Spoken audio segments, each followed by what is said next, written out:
Hey, welcome back to my channel. Today we are going to talk and do a little pregnancy vlog and give a recap of my first and second trimester. I'm currently in the first week of my third trimester, and I'll make videos probably every 2 weeks as that progresses. This is kind of a way for me to share my experiences, especially for those first-time moms who don't know what's normal and what's not. And I can document my final pregnancy. I am done after this. This is number 3, and we are finished. Okay, done. Okay, so my first trimester was rough. This was the first of 3 pregnancies where it was rough. And let me first say that they are all girls, because people are going to try to tell you, oh, if you're throwing up, it's a girl, because boys are less drama and stuff like that, but that's not even the case. This was the first time in any of my pregnancies that I've had nausea consistently and thrown up on multiple occasions. The one thing that triggered that for me was my prenatal vitamin. It was just really hard to take, and a lot of the times when I did take it, it didn't stay down. So if you're feeling anxiety about that, like, man, I can't keep them down, I know this nutrient is really important, just know that you are not alone, and it's not the end of the day for your baby. Your baby will still be fine. Just take them as you can, obviously. So yeah, that's something that I experienced. Constant nausea. I was so tired, like I couldn't do anything tired. I still work, so I was still working, and it was incredibly difficult because I work at a job where I'm on my feet all day. So it was just really difficult for me, being so tired and still having to do what I had to do every day on my feet, non-stop. And when I got home, I was pretty much done, which is really easy on your first kid, but once you have other kids, they're not done, so they don't care that you're done, so you still kind of have to figure it out. So it's just about finding that balance between I'm so exhausted, but I'm still a working mom already, and how to balance those two things, I guess you could say. I will say that they do tell you with each pregnancy you show a little earlier, and that wasn't the case here. I was able to hide this for quite some time. Most of my colleagues didn't even notice, or the kids that I work with, they didn't notice for a while. I'd say I was almost halfway before I officially told everyone. And some people have been suspicious, but otherwise I don't feel like I was showing very much for a long time. So that's another myth you can get out of your head. Every pregnancy is going to be different. Just because you've had kids before doesn't mean you're going to show earlier, even though your body is used to stretching and that muscle memory. I know that is the case for some people, and for my second I did show earlier, but with my third it took quite some time.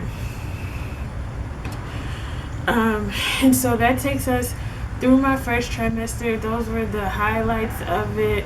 Towards the end, I did start to see that increase in energy that they tell you comes back with the second trimester. It's true. I wasn't as tired anymore. I was able to do more. I did get tired. I did get tired occasionally, but it was nowhere near as severe as it was the first time. And the fatigue that I felt in second trimester wasn't necessarily from the fact that my body was just fatigued from producing a life. It was from the fact that I had insomnia. I still have insomnia. Just that inability to sleep at night, whether it be just having a lot on your mind, or you can't get comfortable. These are all things that were happening to me in the second trimester. And a lot of days I was tired from that. Now you can see I'm also tired from that, but this is third trimester insomnia, which mainly stems from too much on my mind because we're in a pandemic And part two, I have a hard time getting comfortable. So that's another thing. Another thing that came with the second trimester is an increase in hunger. So first trimester, I ate pretty much the same.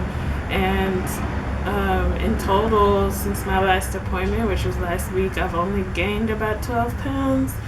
Don't feel bad if your number is incredibly bigger than that, because my first child, I gained 60 total. And my second, I stayed in the recommended range of 35. And this time, I could blow up these last couple of weeks, so I'm just enjoying that small number while I can. And but right now, and in second trimester, you start to get increasingly more hungry. At least I have, and I just try to be mindful of what I'm eating, just because I have that experience of gaining so much. Because a lot of times, as women, we feel like I'm pregnant, I can eat whatever I want, like. You can, if that's what you want to do. And that's what I did the first time, because I felt like it was an excuse to just like eat whatever. But it's not, and you're gonna pay for it. But if you can lose the weight after, then that's your choice. At this point, I'm trying to be mindful. The downside of all this is we're currently in a shelter in place. So I can't do much, My job was me being up all the time, and now I'm down all the time, or working on a computer and sitting. And so that takes away that physical activity I was getting at work, on top of the fact that I can't go to the gym, I can't do any of these things. So it's a little scary, Doing a little 30-minute at-home workout isn't the same as going to the gym or walking all day from work. And I'm like, man, I'm about to blow up, but I'm still just trying to be mindful of what I'm eating, because I started this pregnancy what was considered overweight for my height, and that didn't happen in the first two pregnancies. So I'm just trying to be more mindful, and I have a theory with no evidence backing it up. I'm a science person. There's no evidence for this. This is just me. But I feel like when I had my first kid, I was so tiny that I needed, not 60 pounds, but a lot of that weight was my body just telling me that I needed it to grow this child. And this time, I have this extra weight already, and so I'm gaining less. And I don't know if that has anything to do with it, but that's just my own personal theory. Maybe my body was just doing what it needed to do. Maybe I needed all those pounds to successfully nourish my child, because I was a skinny mini when I had my first baby, okay? So I think maybe that has something to do with it. To the hunger in the second trimester, another thing they don't talk about is pelvic pain. So I had this in my first and second pregnancy, and I would talk to other women, and they didn't even know what I was talking about. But I'm talking about pain in your pelvic region, the popping of the pelvic bone with movement, and all of those things happened to me every pregnancy. And it got to the point where getting up from sitting hurt, rolling over in bed, not because of the size I was, because of the pain in my pelvis was excruciating.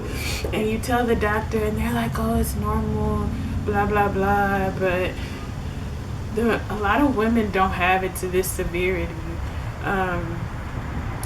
I've had that with each pregnancy, and each pregnancy it happens earlier. So like with this one, early first trimester, I started having that pain, and it gets better. I mean, not better, it gets worse with time. And Frida, it gets worse with time,